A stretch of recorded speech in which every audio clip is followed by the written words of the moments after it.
لو عندك عزومة ومحتارة تعملي أكل إيه لحبايبك يبقى الفيديو ده ليكي. ولو محتارة في الأكل وعايزة تعملي أكلة حلوة لأسرتك ولولادك يبقى الفيديو ده ليكي، لأن في الفيديو فيه 3-4 وصفات لذاذ جدا، طعمهم حلو قوي ومختلفين عن بعض ومميزين. تقدري تعملي وصفة واحدة أو وصفتين أو كل الوصفات لحبايبك.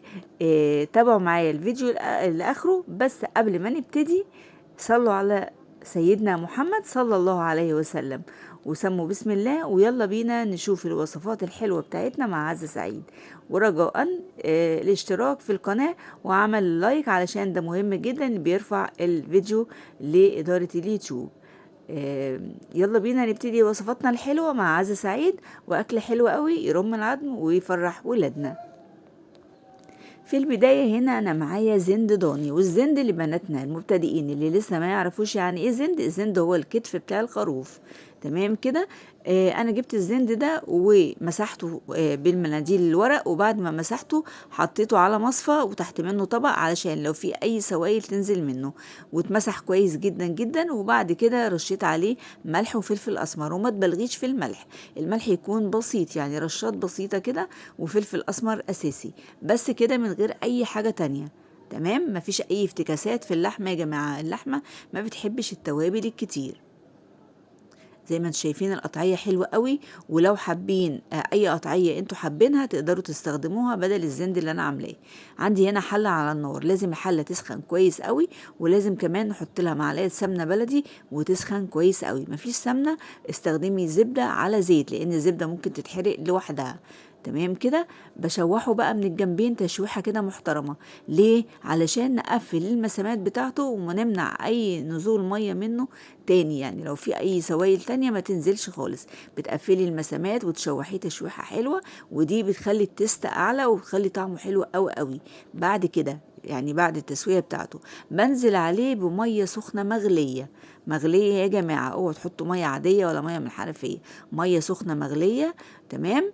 وبعد كده هننزل بقى بالبوكيه جارنيه بتاعنا. البوكيه جارنيه عبارة عن جزر وبصل وورق لورا وحبهان. بس انتوا لو حابين تحطوا طماطم، قطع طماطم حطوا، بس انا شايفة ان هو كده هيبقى حلو قوي. اللحمة مش محتاجة طماطم يعني بصراحة، بتبقى كده اروق واطعم. الطماطم دي بنحطها لو مع الفراخ. تمام كده.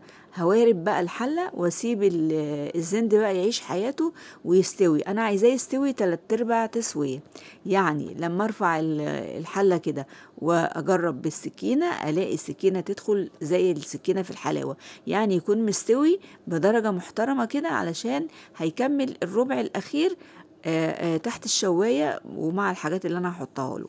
تمام كده. طاسة على النار سخنتها، وبعد كده حطيت لها معلقة سمنة بلدي ومعلقة زيت. تمام كده. وهنزل بقى بشوية بصل كده شرايح زي ما انتوا شايفين، عم مقطعاه جوليان اللي هو شرايح بالطول. وهنزل على البصل ده برشة كده من الملح علشان البصل يتدبل. انا مش عايزاه يتحمر يا جماعة، انا عايزاه يتدبل بس علشان يساعدنا في يعني يكون نص تسوية كده في الأكلة بتاعتنا. هحط بقى ورقتين لورا. تمام. وهقلبه كده احس ان البصل بدأ في التشويح، بدأ في التسوية بتاعته من غير ما يغير لونه. انا كنت مقطعة بقى شرايح من الجزر، ومقطعة مكعبات او شرايح من البطاطس. الجزر حوالي طمن كده كيلو، يعني حوالي جزرتين 3، والبطاطس حوالي نص كيلو بطاطس شرايح. تمام. هبتدي بقى اقلبهم تقليبة كده حلوة زي ما انتوا شايفين، وهغطي عليهم وهفضل كده بين الوقت التاني اقلب، علشان انا عايزة البطاطس بالحاجات الحلوة دي تستوي 3/4 تسوية. نزلت بقى بفلفل الوان زي ما انتوا شفتوا كده. هبتدي اقلب الكلام ده كله مع بعضه، وبعد ما حسيت ان البطاطس استوت نص تسوية او 3/4 تسوية هبتدي ارفعها من على النار. عندي هنا الصينية البايركس بتاعتي، ممكن تستخدمي اي صينية انت حباها. قطعت طماطم شرايح دي علشان تحميلي البطاطس والحاجات اللي انا هحطها ما تخليهاش تتهري مني. تمام. هنزل بقى بمكعبات البطاطس اللي هي مستوية نص تسوية او 3/4 تسوية. تمام. هبتدي افرش بقى الكلام الجميل ده كله، افرشه كده فوق الطماطم. يبقى احنا عملنا كده توليفة حلوة قوي من البصل والجزر والطماطم، بس سويناهم على البوتاجاز الاول 3/4 تسوية. وكان الزند هنا او الكتف بتاع الخروف كان استوى معانا وبقى ايه برضو اخد 3/4 تسوية. تمام. هعمل بقى الصوص اللي هيتحط عليه، عبارة عن ايه؟ عبارة عن معلقتين كبار من الصلصة، وعليهم نص معلقة من البابريكا، وعليهم فلفل أسمر وملح، ومعلقتين 3 من الزيت. وطبعا بالفرشة بقى ابتديت أفرش كده اللحمة بتاعتي. وزي ما قلت لكم تقدري تستخدمي أي قطعية لحمة بدل الزند ده، تحطي أي نوع لحمة انت حباه وتعمليها بنفس الطريقة. في لقطة ما اتصورتش، انا حطيت نص كوباية من الشوربة وغطيتهم بورق زبدة وورق فويل ودخلتهم الفرن. طبعا كل حاجة مستوية 3/4 تسوية، فحطيتهم في الفرن قعدوا نص ساعة بس، بما فيهم حمرتها من فوق الوش. ودلوقتي هنعمل مع بعض الكبسة السعودي أو الرز البسمتي بطريقة لذيذة جدا. عندي حلة على النار وحطيت فيها سمنة بلدي وزيت، وحطيت زي كده معلقة صغيرة من السكر. سبت السكر يتكرمل الأول، وما تستغربوش هيدي طعم حلو قوي ولون حلو قوي للكبسة بتاعتنا. وبعدين كده نزلت ببصلاية كبيرة متقطعة حتت صغيرة وقلبتهم مع بعض لحد ما اداني اللون العسلي القمر ده. وبعد كده نزلت بنص كوباية من الجزر المبشور أو قيمة جزرتين مبشورين، وقلبت الكلام ده كله مع بعضه. وبعد كده نزلت بمعلقتين كبار من الصلصة، ونص معلقة من البابريكا، ونص معلقة من الكركم. وهنزل كمان بالرز المغسول، وكنت نقعاه نص ساعة. يعني الرز ده غسلته الأول ونقعته نص ساعة وبعد كده صفيته. تمام. هقلب الكلام ده كله مع بعضه كده زي ما انتوا شايفين. انا عايزة الرز يشكشك مع السمنة والزيت اللي انا حطاهم والحاجات اللذيذة اللي انا حطاها معاه.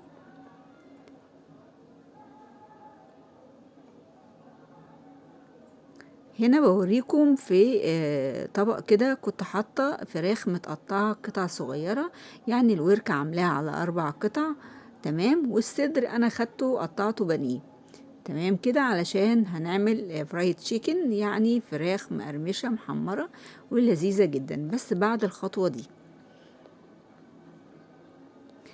بعد ما قلبت الرز وحسيت ان هو شكشك مع الحاجات الحلوة، نزلت عليهم بالمية السخنة المغلية، ونزلت بملح وفلفل اسمر. المية قد ايه؟ على كل كوباية من الرز البسمتي حطيت كوبايتين من المية. تمام كده. خلي بالكم في انواع بنحط على كل كوباية رز بسمتي بنحط كوباية ونص بس، وفي انواع مش بنسيبها تتنقع. يعني النوع ده اتنقع نص ساعة، هو نوعه كده، فانتي لازم تاخدي بالك من النقطة دي. هسيب الرز في العين التانية كده على نار هادية لحد ما يكمل السوا بتاعه. بس هتاخدي شوية رز طعمهم حلو جدا جدا.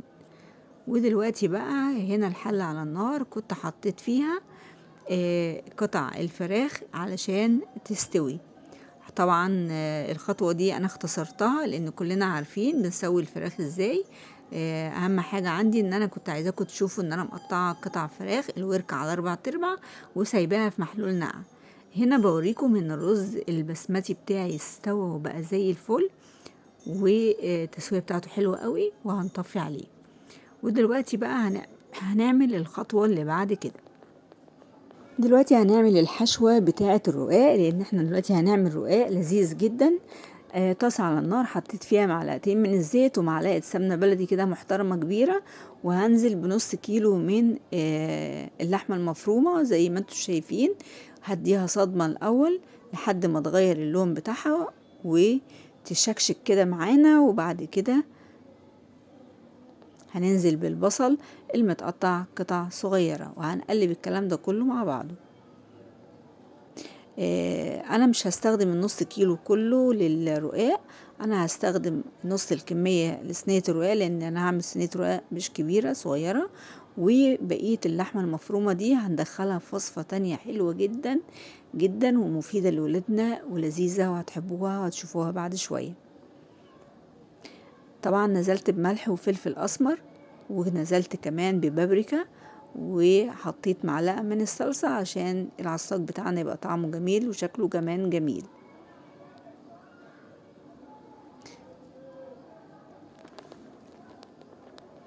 تقدري هنا تضيفي التوابل اللي انت حباها. انا بعد كده ضفت جوز الطيب، رشة كده من جوز الطيب عشان بتبقى حلوة جدا جدا في اللحمة المفرومة. بقلب العصاج بتاعنا كده لحد ما احس ان هو دخل في التسوية. وطبعا انا كنت حاطة ورقتين من اللورة، نسيت اقول لكم في الاول. وكده تمام، العصاج بتاعنا بقى جاهز. وعندي هنا نص كيلو من الرقاق الناشف. الحقيقة انا كنت هعمل صينيتين وسط من الرقاق، بس قلت كفاية صينية واحدة علشان احنا صيام ومش هناكل يعني اكتر من صينية. فالبايركس ده صينية بايركس انا جهزتها، حطيت لها زبدة من تحت كده تمام. وطبعا اخدت من الشوربة بتاعة اللحمة، وابتديت بقى اسقسق الرقاق، اكسره القطعة المناسبة وارص، يعني احطه في الشوربة زي ما انتوا شايفين طبعا في الفيديو، يتسقي من الشوربة وينزل فين على الصينية. وهكذا هكرر العملية دي كذا مرة. اخد الرقاق احطه في الشوربة اسقسقه، وبعد كده احطه في الصينية ارصه عشان يكون الصينية كلها كاملة متكاملة. طبعا نص كمية الرقاق بحطها من تحت، وبعدين بحط العصاج زي ما هتشوفوا دلوقتي، وبعد كده نص كمية تانية من الرقاق هحطها من فوق العصاج بتاع اللحمة المفرومة. وانا طبعا مش هطول عليكم في الخطوة دي، كلنا شاطرين وبنعرف نعمل الرقاق، بس كان لازم اوريكم ان الاكل هيبقى جميل جدا لو جنب منه معجنات او رقاق او جلاش. يعني كان لازم العزومة يكون فيها حاجة من الاصناف دي على جنب، يا اما تعملي صينية رقاق، يا اما تعملي صينية جلاش باللحمة المفرومة، او جلاش بأي حشوة انت حباها، او رولات الجلاش او سمبوسك. يعني لازم العزومة يكون فيها حاجة من الحاجات دي. فانا كلنا بنحب الرقاق، فحبيت ان انا اعمل صينية رقاق جنب الاكل اللذيذ اللي احنا اتعمل النهاردة. زي ما انتوا شايفين الصورة بتتكلم، حطيت نص كمية الرقاق من تحت بالتساوي، وحطيت العصاج نص الكمية وازيد شوية من نص الكمية كمان بصراحة.